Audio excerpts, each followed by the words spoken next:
Every kid deserves a place where they belong. A place where they can just be themselves. They're funny, smart, creative, goofy, genius, sing at the top of their lungs, and play their hearts out selves. No matter their age, their interests, whether that's making robots, playing games and sports, whether they spend hours drawing or buried in a book, or whether they're just here for the food. No matter the color of their skin, the kind of clothes they wear, or how they rock their hair. No matter the size of their house, or whether they even have one to go home to. Every kid belongs here. It's for the kids who make straight A's, and those working their hardest just to pass a class. It's for the kids who've been bullied, and the ones who will always have their back. It's for the shy ones, the loud ones, and those who are everyone's best friend. It's where our kids can just be kids and learn the skills to be leaders and doers so they can start building better futures for themselves and our community. Every kid deserves a place just like this, a place where they belong. Every kid deserves a place like the Boys and Girls Club. And with your help, they can get it. I found a place where I belong, and it's right here at the Boys and Girls Club. Right here. Right here. Right here.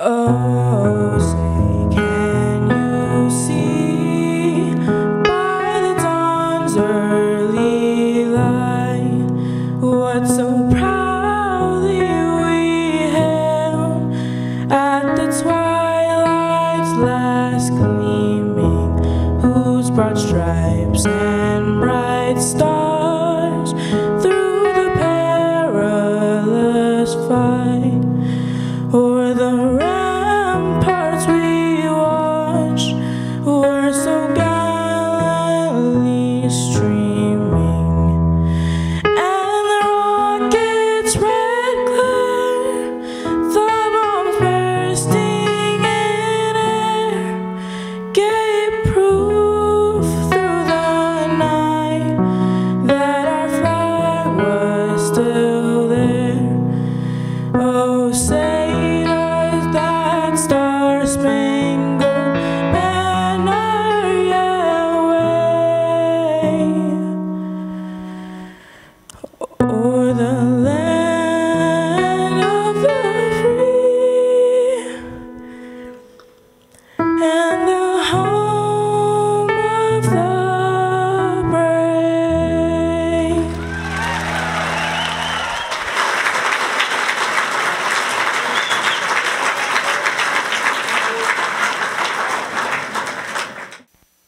Tugi de langi matua, velo agi de papa o kula.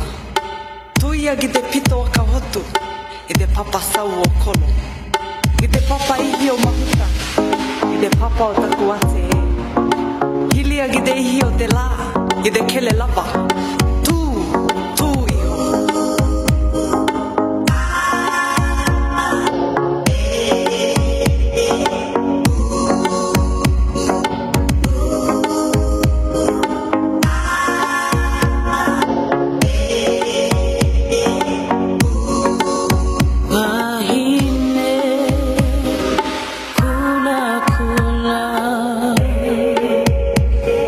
Sopo ai maki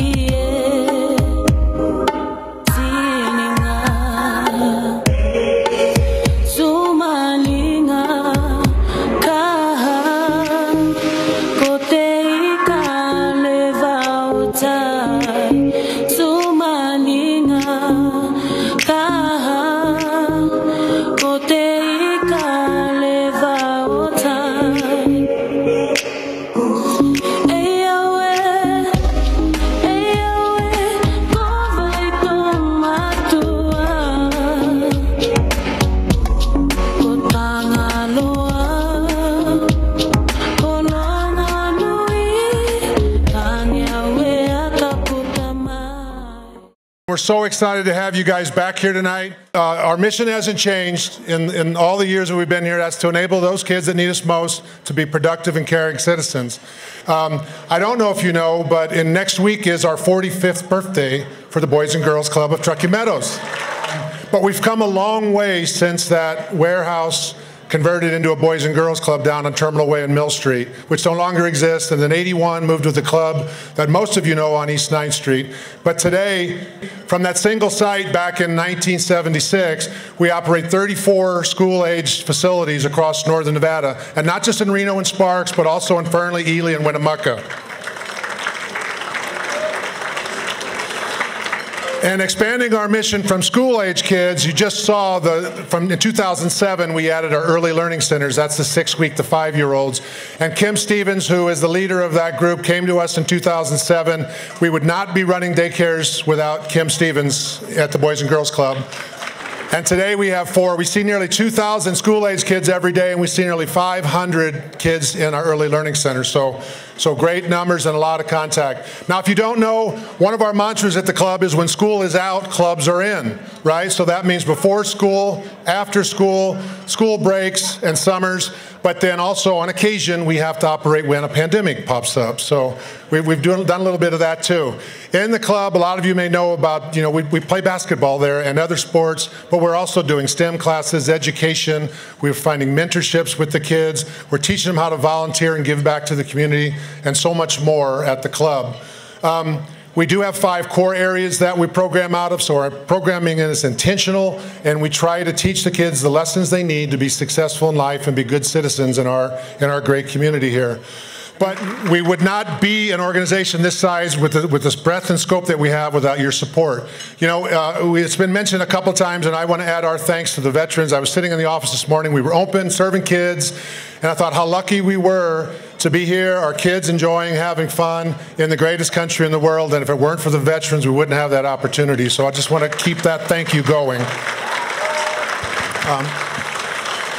I also have a couple special thank yous. You're going to hear from our Youth of the Year tonight. And, I don't know when I was 15, 16 years old, there's no way I would have been on a stage like this. And for David and Caitlin tonight, David and Caitlin, I just want to thank you guys for being so brave to come up here and tell your stories. Nothing we do tells our story better than what you guys are going to talk about today. So thank you guys very much for doing that. We've talked about it already. We have the most amazing board in the West, and now we've got a trophy to show it. But we knew that a long time ago. And then I really want a special thanks this year to Julie Rowe. Julie's been our president this year. And Julie, stand up just one more time and give a wave. Thank you. She's done a phenomenal job leading us back to our new path. And then Scott Shalene, where's Scott? Scott gets to torture me for a full year next year. Where's Scott? Give us a wave, Scott. He'll be the incoming president on January 1. So amazing board, backbone of this organization for 45 years. Thank you guys for your service. And then I want to talk a little bit about our staff. We had to be here for our kids, and on March 16, 2020, the governor announced everything was closed, and our staff showed up on March 17th, and we started making a plan to be open. And when I mean our staff did that, we didn't lock them in a room, but they wanted a room on that Monday, and we said, okay, we're going to be open, now how are we going to do it? And our staff put their minds together, and they worked on a plan that carried us for the last 18 months to serve kids when many organizations were having to close. And even today, the staff continues to work hard to make sure that we're bringing the right products to our kids and creating the safest environment in town for our kids. Some things I just want to cover briefly about what we did do in 2020. So on most days it's before and after school programming, but during the pandemic we really had to be flexible. We really had to make sure that our resources were being maximized with the greatest needs of our community. So when the buildings were closed and kids couldn't come in or we couldn't get enough kids in, our staff created programming and went to parks and programmed with kids, right? There were only 5 days that we closed throughout the pandemic. We couldn't use our gymnasium, so our staff converted them to distance learning centers, right? So when kids, you talked about distance learning, but so many of our kids, they either didn't have a computer, or they didn't have connectivity, or they didn't have somebody at home that could speak the language to get them online to do the coursework and things they were doing. In our gyms, we couldn't play basketball in them, we turned them into learning centers. We also created virtual videos that we could send to parents. We made safe health calls, health checks to parents through all of our organizations to see how they were doing, to make sure they had access to our programming, and to make sure that we stayed connected with their club. And the thing that I think I'm most proud about for our organization is even before all the money came out for payroll protection loans and all that, our board made a decision that we were going to keep every employee employed throughout the pandemic and make sure that they were doing everything they could to serve kids. So everybody that wanted to work had a job at the Boys and Girls Club.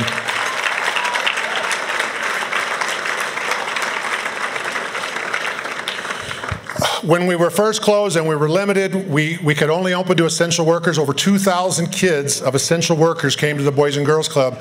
And our staff, we were 7 days a week. We were 12 and 13 hours a day, and they did a phenomenal job. Food became a huge issue through the pandemic. And the Northern Nevada Food Bank does a tremendous job with food, and so does Catholic Charities, but it was too much for just 2 organizations, and our staff did a great job of rallying.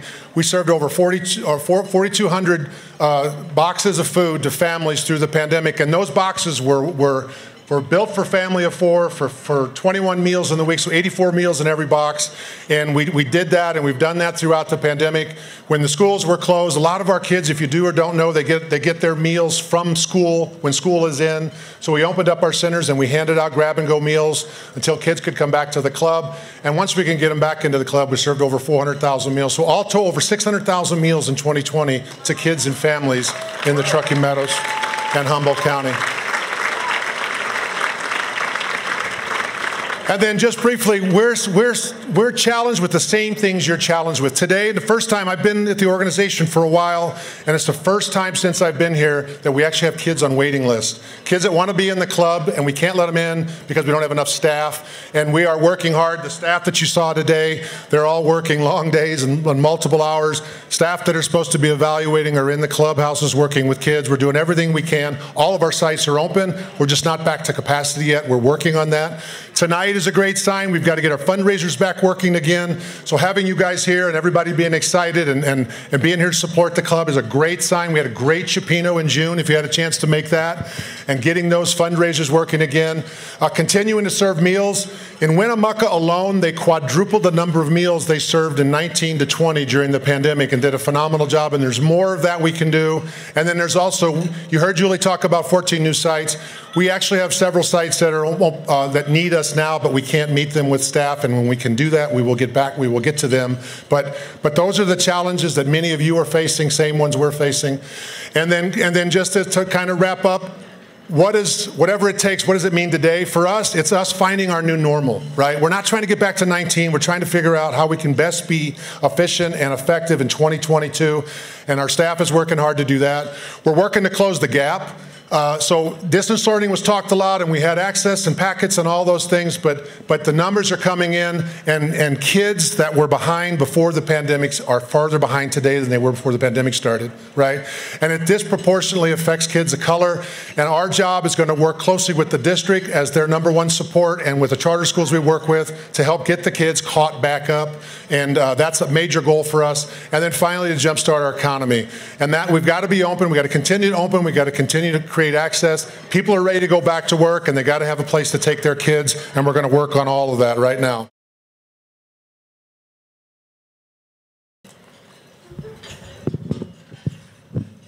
It's a lot of people.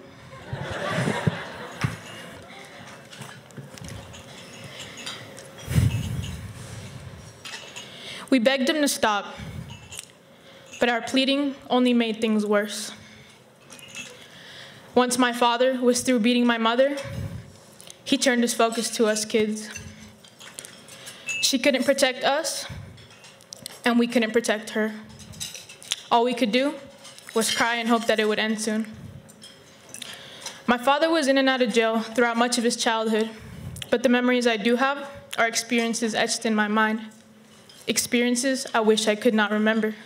A single shoe not stored in a closet or a cup on the counter warranted for a physical punishment with whatever object was in his eyesight. Due to having an absent father, my mother was constantly working, trying to keep our home up and running, missing basketball and volleyball games, or even my 6th grade graduation. And even if my father was around for these events, he didn't care to go support his kids.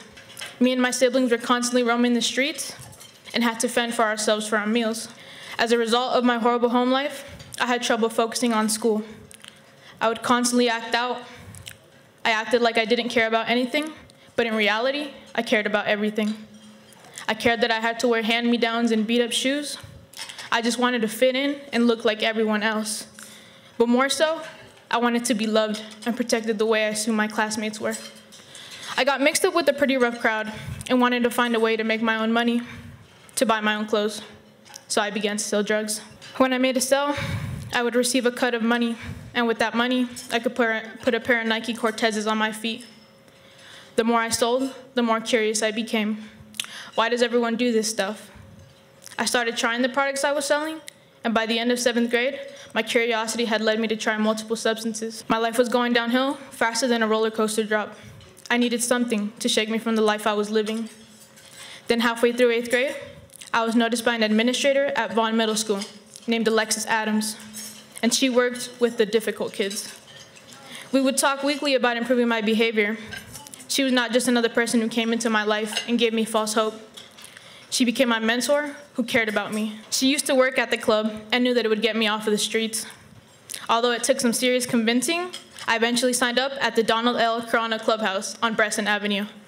At the club, I met the site coordinator, Marquise Daniels Hatcher, an energetic, caring, and extremely hardworking guy who always greeted everyone with a smile. There, I also met Desiree Nere, the teen coordinator, a really laid-back, thoughtful, and funny person. Each time I walked into the club doors, they would greet me with genuine interest. It was a great feeling to be welcomed and to be noticed. I was happy to be a part of the club. Attending the club was a step in the right direction, but realistically, it couldn't change my behaviors overnight. Shortly after joining the club, I got intoxicated with a friend of mine in his backyard. He took out a loaded gun, and we started to mess around with it. Before I knew it, we heard a deafening pop. The pop was a bullet piercing my right thigh. I was lucky to recover without permanent damage. I was also lucky that the Boys and Girls Club gave me a second chance. After my recovery, I returned to the club. Desiree had already heard of the incident. She was upset, but also happy that I was there and safe. That day, Desiree told me that I was bright and that she believed I could be someone amazing in life. Desiree pushed me to participate in leadership programs at the club, like Keystone and Money Matters, and I even became the president of our Keystone Club. I thought, this is my new beginning. I wanted to make Desiree and Marquise proud of me. I cut my bad habits and focused on myself in school. One day, Marquise said, "Jasmine, I think you're a really good leader. Have you thought about joining our Leaders in Training program? It's all about community service and helping younger club members." I was extremely hesitant, but ended up applying. Starting my 9th grade year, I was wearing our signature LI t-shirt. Today, I have volunteered over 200 hours at the club and at community events. After just 1 year of being an LIT at the club, I was able to secure a junior staff position where I would be getting paid to work. I felt so accomplished. I got to mentor young kids and connect with fellow staff members. This was my life until September of 2020. My family was struggling financially, and the money I was making as a junior staff at the club was not enough to help. I was forced to quit and work a job where I would make the money needed to support my family. I completely lost my outlet. While working my new job, I got a call from my sobbing mother. My father had gone intoxicated on multiple substances while at a party and pulled the gun on her. We were moved to a homeless shelter where we began to live in close quarters with 5 other families, but away from my dad. I chose to give up. I no longer wanted to live. My mother slept in the room next to me. I attempted suicide via overdose. I received therapies and medication and was discharged a few weeks later. As soon as I was out, I thought of the club. I knew I needed it now more than ever. I contacted Marquise and once again asked if I could return. 2 weeks later, I was back at the club as a program aide. The kids were happy to see me, and I was welcomed with open arms. The club has and continues to motivate me, especially our youth, who always greet me with a big hug. I'm there to help them, but the funny thing is, the kids don't know how much they've saved me. I would like to thank everyone at the club who has helped me become the person I am today. Thanks to them, I am the confident, bright young lady standing before you. I would also like to thank my mom, who stayed strong with, even though times got tough.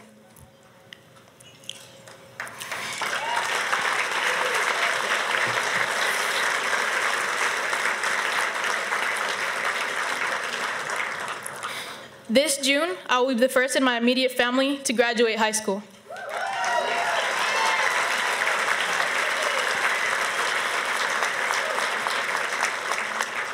And I will graduate with a seal of biliteracy and an advanced diploma.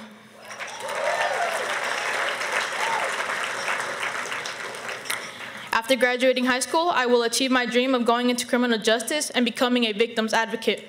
The club has helped me achieve my goals and better my life and myself. The club is my outlet and truly a place where great futures start. Thank you.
Hello, my name is Destiny Zapeda, and I am a former State Youth of the Year for Nevada. Throughout my Youth of the Year journey, I was able to be an advocate, voice, and role model to the youth of my community. I would like to give a special shout out and thank you to the Boys and Girls Club for providing me financial and supportive guidance to get me to college and through college. It is because of you guys I am able to be a first-generation college student. Go Wolfpack! Hi, my name is Joshua Kamuka, and I've been part of the club program at Hug High School for 4 years, and I will be receiving the Boys and Girls Club of Truckee Meadows Scholarship. And with this scholarship, I plan on pursuing my degree in mechanical engineering and aeronautics at the University of Nevada, Reno. I'd like to thank the Boys and Girls Club for this opportunity in getting this scholarship. I'm so excited to start my journey, and your generosity will truly help me achieve my dreams. Big shout out to the Boys and Girls Club for their mission statement and making sure kids like me reach for their dreams. As I go on without my journey throughout college and in life, I want to represent the Boys and Girls Club for their mission in bettering young men and women's lives every day for the better of our society. Other than that, this is Joshua Kamuka signing off. Thank you for all you do and thank you for this opportunity.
Howard quietly likes to be in the background and supporting our community, and especially the kids.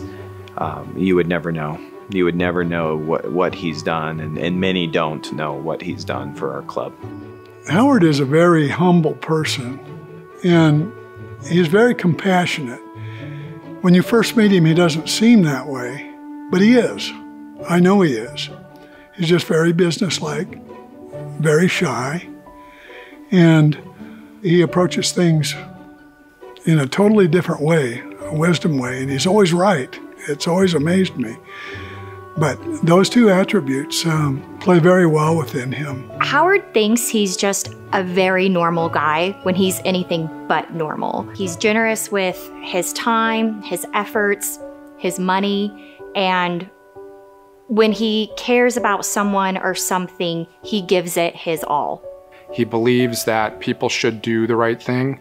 People should do what they say they're going to do, and people should just ultimately do the right thing because it's the right thing to do. Howard is a very quiet individual, keeps to himself a lot, brilliant, always working in his mind, always thinking, always calculating numbers, but always thinking about us too. Because Howard does not believe in planting small seeds. He wants to leave a legacy. And so for Howard, he doesn't just raise up strong employees. He builds up better spouses, right? Better parents. And so for him, when he's working with somebody, it's all about like bettering on multiple levels and in a multifaceted way. And so the impact Howard has had on this community would be so incredibly hard to narrow down or even describe. Howard is a really unique individual. Like many of the people that we experience at the club, Howard is just extremely generous. And he's generous without a purpose other than wanting to make our community a better place. So he's very unassuming in his giving, and he's really attached to the mission of the Boys and Girls Club. I mean, he sees the value in the club, and he sees that what we do with our kids and our families and how it improves the quality of life here and it makes our community better. Howard deserves this award because he doesn't think he deserves the award. He gives with his whole heart. He truly believes that it's his purpose in life to present opportunities and create opportunities for other people.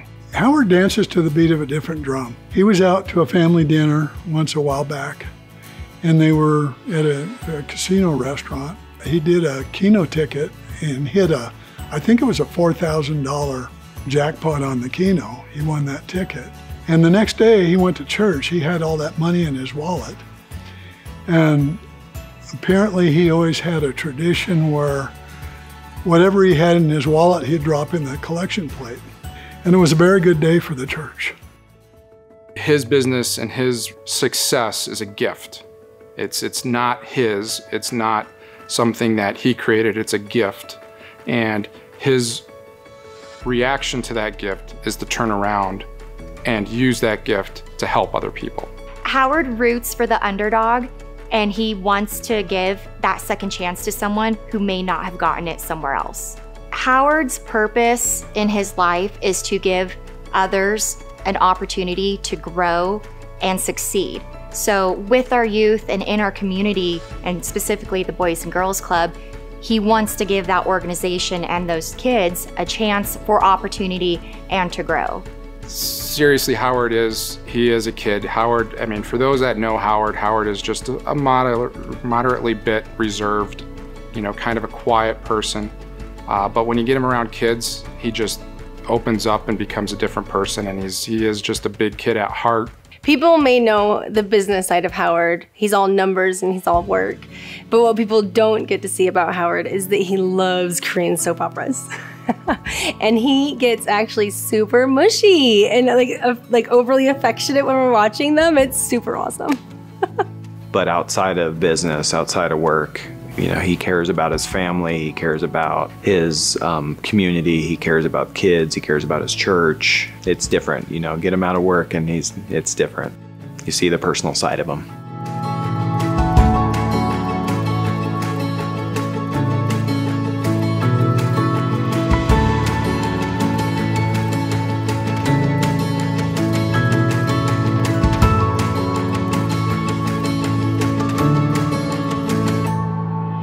Howard, I know you have fought this for several years, but thank you so much for letting us honor you with this award. You really do deserve this. Howard, I know that the recognition is killing you, but you deserve this. You're a wonderful man. Congratulations. Congratulations, Howard. You are so deserving of this. Your care for our community and our kids is just amazing. Thank you for all that you've done. Thank you, Howard, for everything that you do for everyone in your life. We love you. Howard, you are richly deserving of this award, and I'm very proud to call you my friend.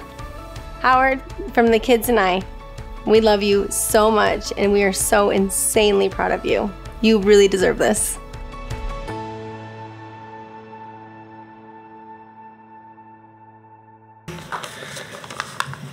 Okay, this is really scary for me up here.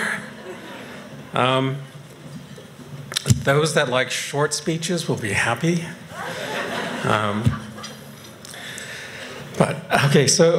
Success most often is the result of a community effort.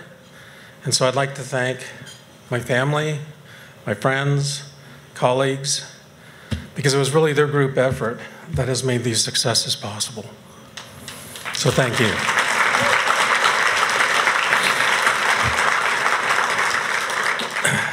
I'm only going to have one question, and that is, what's the meaning of life? But I'm not going to sit up here and talk for hours. I'm going to take a paraphrase from a guy that was much smarter than me. A gentleman by the name of Viktor Frankl had said that man should not ask life, what is the meaning of life? But rather, life should ask the man, what meaning will you make of your life? And I think if we look at the kids here at the Boys and Girls Club and the staff, I think they are the ones that are fully answering that question and the ones that really deserve the recognition.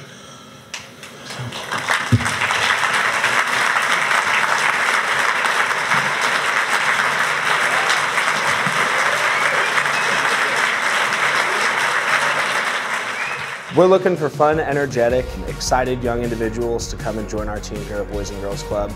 The club offers a variety of benefits for our staff here: flexible schedules, competitive pay, we offer tuition reimbursement, and so many other great things. We offer a variety of promotional opportunities for our staff here. There's always room for growth. Simultaneously with that, if you're looking for a job that's just temporary and it's for fun, no better place than you here at Boys and Girls Club. You can't beat it, it's a great job.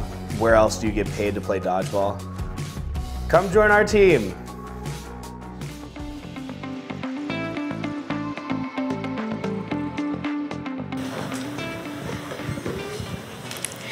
If you can pass a drug test, you can see your daughter again. To the parents in the crowd, could anything be more motivating? No, right? You'd give up everything to be with your child, and nothing, I mean nothing, could keep you apart. But that's because you're not an addict. The words, "If you can pass a drug test, you can see your daughter again," must have been said to my mom 100 times throughout my childhood. Yet she remained addicted to meth and heroin and was in and out of jail for years. My name is Caitlin Marie Nichols, initials KMN, the same as my mother. And tonight, I will tell you my story of how addiction could have, and probably should have, ruined my life, but instead, the love of my father and the support of the Boys and Girls Club of Truckee Meadows not only saved me, but helped shape me into a strong, determined, and hardworking young individual.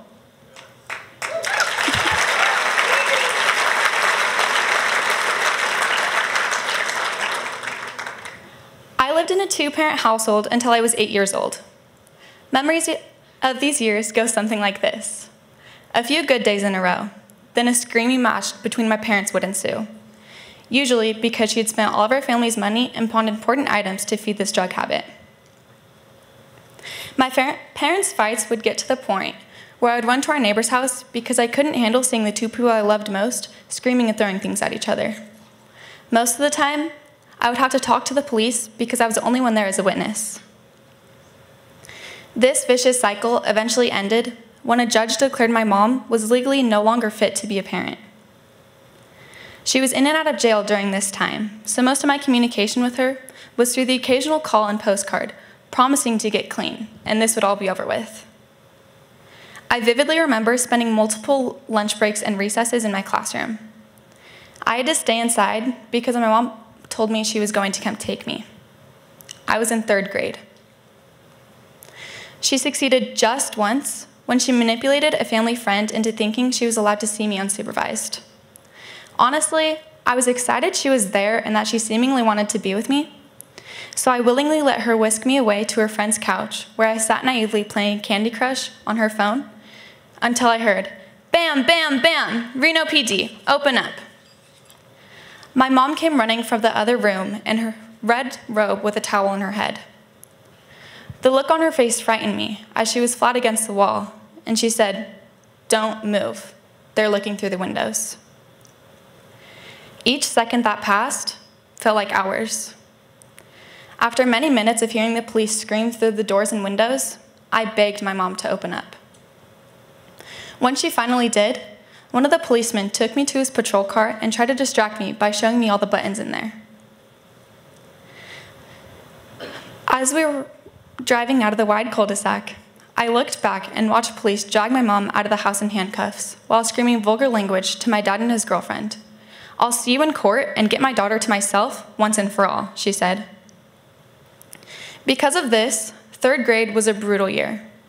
I would say I was lost in life until I found the Boys and Girls Club. I still remember walking into the Pennington Clubhouse for the first time. My scrawny arms slowly pulled open the giant entryway door, and I heard, "Has anyone told you you look like Bambi? Your eyes and freckles are gorgeous." One step. That's all it took for me to feel immediately welcomed. That friendly first face who gave me the nickname that would stick around all these years was Alyssa. Alyssa never failed to start my club day off right. My next 9 years at the club were spent building strong and impactful relationships and life-changing experiences I never dreamt possible. The club introduced me to volunteerism. Throughout my years here, I've logged nearly 400 hours of community service, helping club chefs Heather and Stuart prepare healthy meals for members and their families. I volunteer at the food bank, community Earth Day events, Hot August nights, club fundraisers, and events like Mother's Day, Day for Kids, Community Thanksgiving, and Breakfast with Santa. I love the feeling I get from volunteering, and the club showed me that helping people is a deep passion of mine. The club taught me how to be a leader. Teen coordinator Chad introduced me to Keystone Club, where I served as treasurer, vice president, and now president for the past 3 years.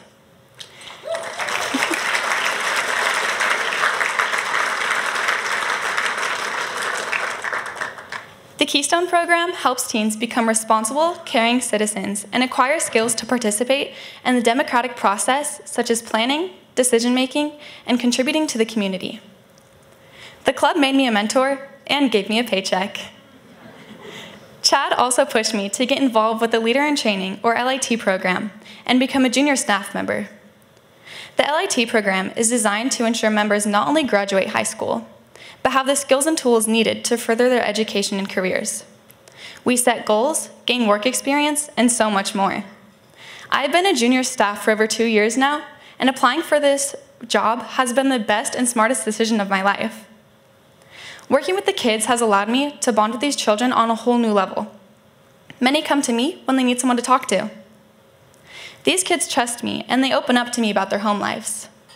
I can feel their pain as well as relate to some of their stories. This job has inspired me to become a social worker. Finally, the club believed in and instilled confidence in me. Former art director Eddie acted as a music coach and a gig manager by arranging for me to sing at past award banquets and member of the year dinners. Once you perform in front of 800+ people without forgetting a line, you realize you're just about capable of anything.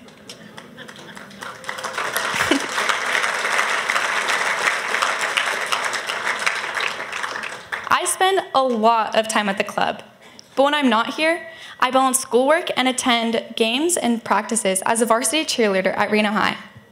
I will graduate in June of 2022, and I plan to attend CMCC next fall for my associate's degree. After reaching this goal, I plan on transferring to the University of Nevada, Reno until I obtain a bachelor's degree in social work.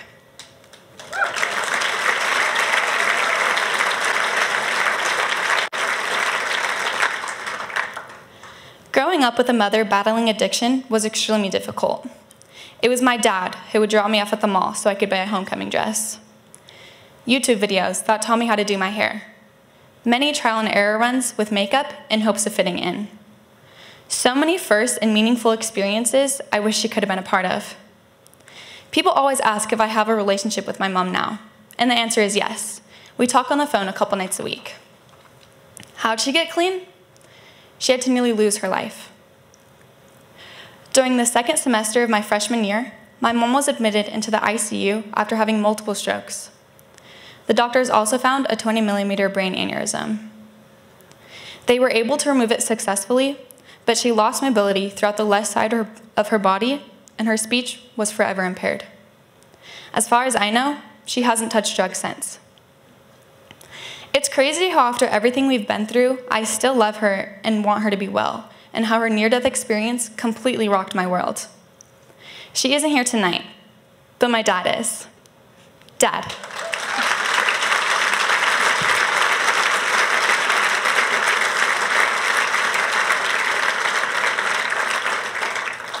Dad, thank you for showering me with your unconditional love, supporting me with any decision I make, and not only being a loving father, but also my best friend.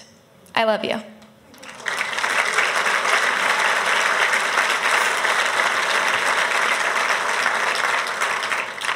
I also have him to thank for taking me to the Boys and Girls Club when I was 10.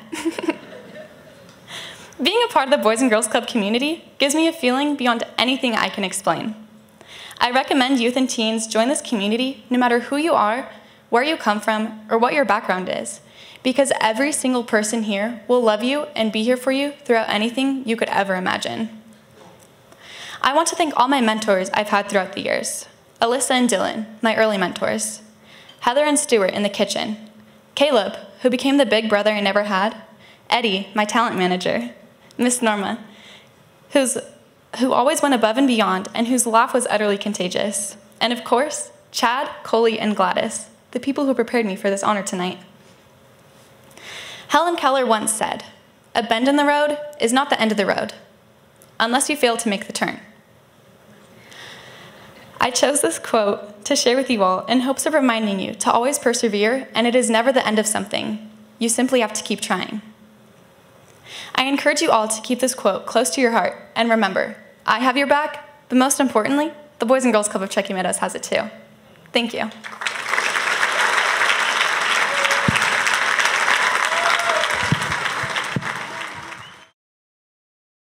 Home. Such a simple word. But what do you think when you think of the word? You might define it as a place that provides shelter and a livable environment for a person. Some people go home to mansions, and others are holding on to what they have in a tent on the side of the road. In my case, I used to be able to fit all my belongings in a box. I had to. I had to be ready to move in a minute's notice and not take up too much space in a home that I couldn't call mine. In the past 12 years, I've laid my head to rest in so many places. Relatives' couches, some sketchy hotel rooms, and on occasion, we had to camp alongside the river. Those who were willing to take us in only saw it as an opportunity to collect food stamps in my name or claim me as a dependent come tax season.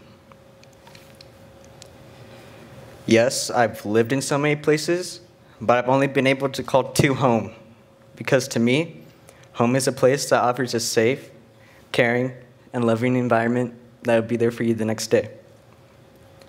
My name's David Salcio, and I have 2 homes now. One I share with my amazing godparents, and the other I share with thousands of other kids at the Boys and Girls Club of Truckee Meadows.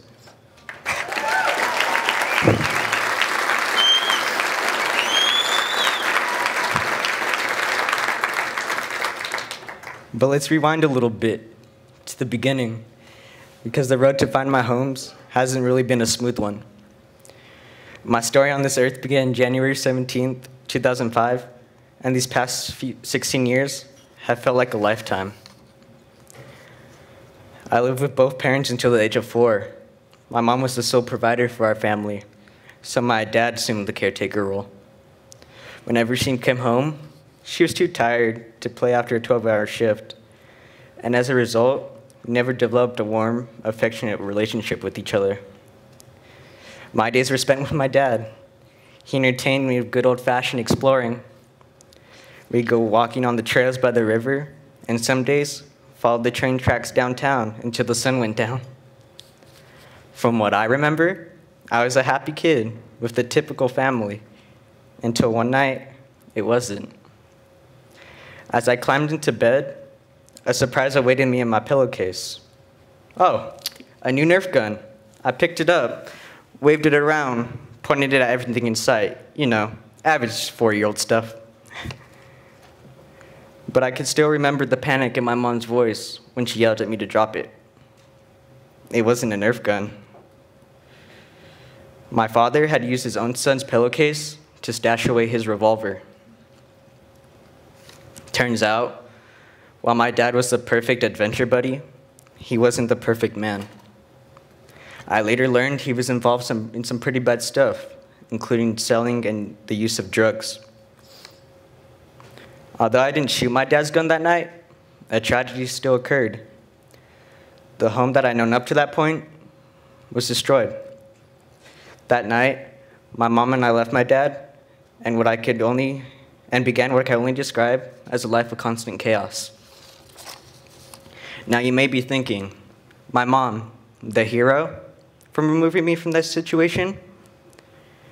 But she herself had many demons she was battling with. Although she'll never admit it, the crack pipes I often found in her belongings tell the story of substance abuse. Looking back, I'm sure her addiction played a role in us not having a safe, stable place to live on our own. It was hard enough being taken away from one parent, but knowing the other was no better left me searching for my definition of home. This once happy little kid went quiet and started to fear the uncertainties of a world that once brought him so much joy.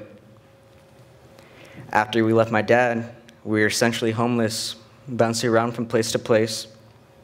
When we couldn't find anyone to take us in, we'd spend the nights camping.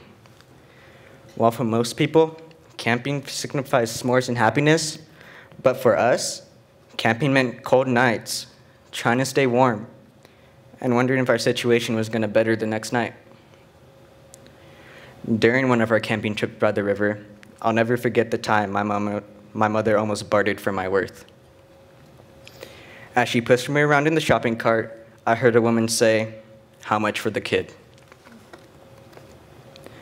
I don't remember what she looked like, and I'm not even sure if the offer was serious. The thing I remember the most was the silence, my mother's silence. Instead of immediately telling this woman her child wasn't for sale, she looked at her. Then she looked down at me, as if she wanted to accept this offer. I laid in the shopping cart that night, wondering if the woman who brought me into this world would remove me from hers just like that. Although I was just 7 years old when that happened, the mixture of pain and confusion still haunt me to this day. This was not the first nor the last time my mother would let me down. But that day, I learned silence is as damaging as the words she often told me. My challenges weren't just where I was living, my mom, or where the next meal was coming from. I quickly realized I had issues learning in school, and it wasn't as easy for me as the other kids. I would do all the extra credit to get my grades up, and at some points found myself in Saturday school, trying to stay on top of all my classes. The issue wasn't with my intelligence, I just couldn't hear the teacher. As one of the good few parenting moves my mom made, she took me to the hearing doctor, where I learned I was legally deaf in my right ear. At school, kids made fun of me for wearing my hearing aid. They called me Frankenstein, Robot Boy, many other names, which led me to be cautious and quiet around new people. But at the Boys and Girls Club, let me tell you, they helped this quiet kid open up and not let this physical limitation stop him from being a great success.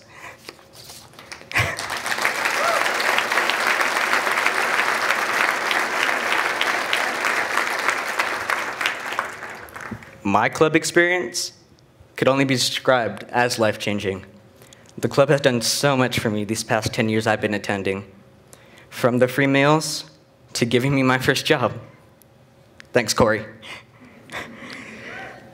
Since the day I first stepped into the New Road Clubhouse, I found a safe space where I could take a break from my crazy life and just enjoy being a kid.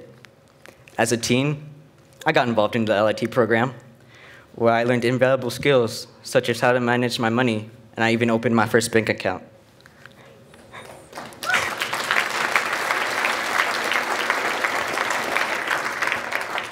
With it, I saved enough money to purchase a car so me and my mom didn't have to take the bus around town anymore.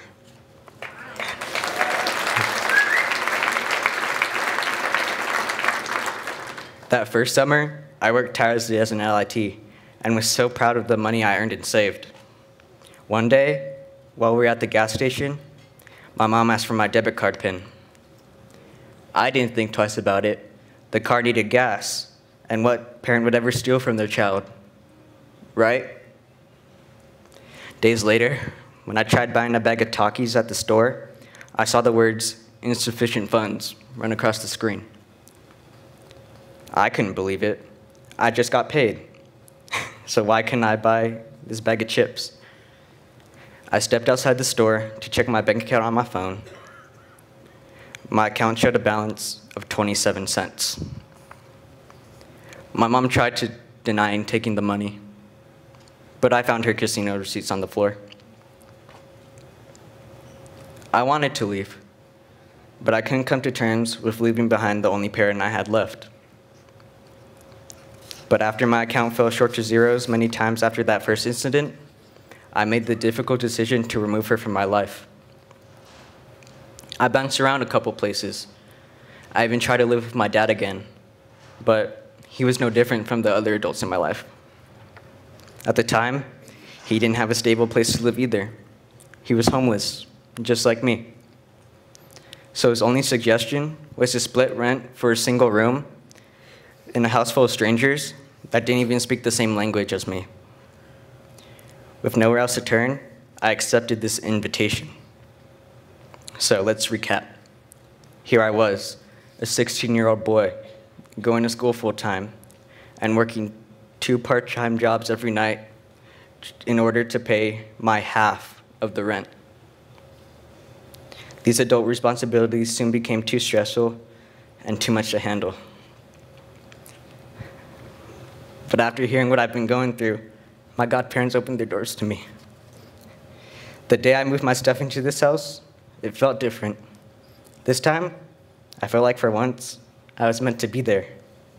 Here, so you don't get locked out, my godmother told me as she handed me this key.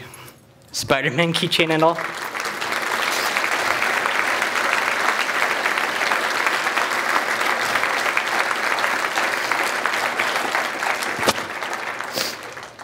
Such a small gesture brought me so much joy, because in that moment, I knew I didn't have to worry where I would be staying the next night. Thank you, Destiny.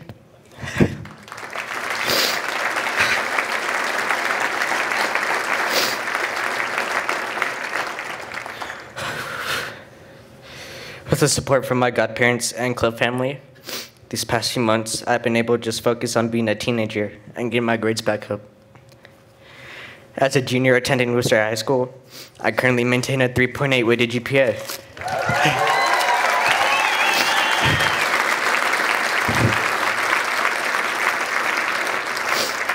If Google Translate would have done its job, I could have had a 4.0 and passed Spanish. But we don't talk about that part. I'm also ranked the top 15% of my graduating class.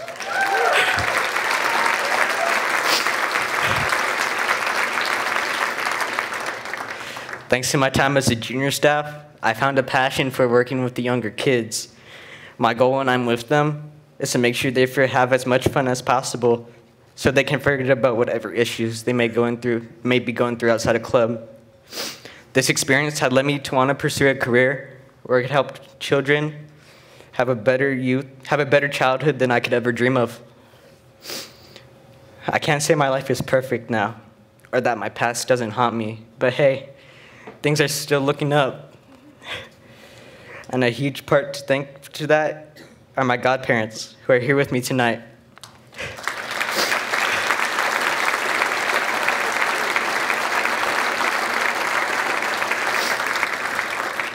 Destiny Lloyd, thank you for welcoming me into your family. Miranda, Charisma, Alexis, and Jose, thanks for being the best siblings I can ever ask for.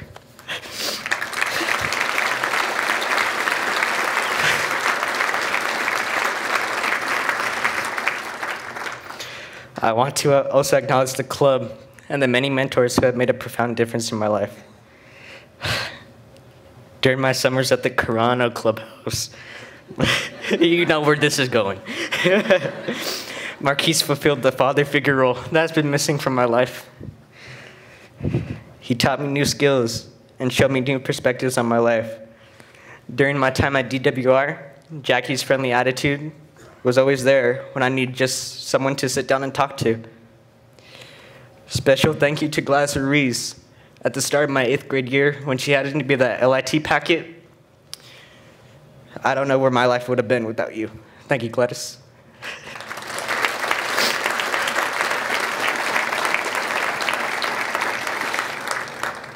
And special shout out to Chad for teaching me how to tie a tie.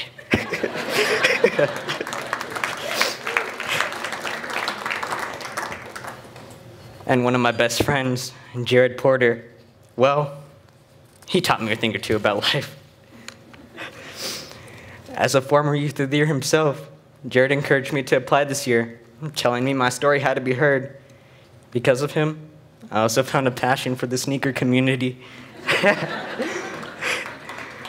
Growing up, I mostly wore beat-up shoes, hand-me-downs, or whatever we could find out of the donations. So now that I'm able to treat myself to a sick pair of kicks every once in a while, but hey, not multiple, because I took Money Matters.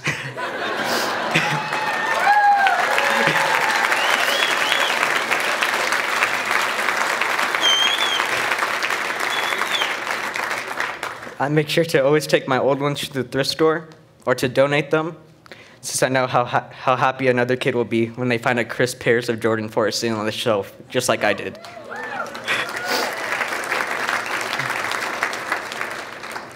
I hope I can forward that same kindness Jared showed me to help inspire our youth to be better versions of themselves. I want to help them understand life has its ups and downs. It's a part of it. But you could always come out of any situation a better individual. To end, home is not where you're from, but rather where you belong. And I'm so grateful to have found a home with the Boys and Girls Club of Truckee Meadows. Thank you.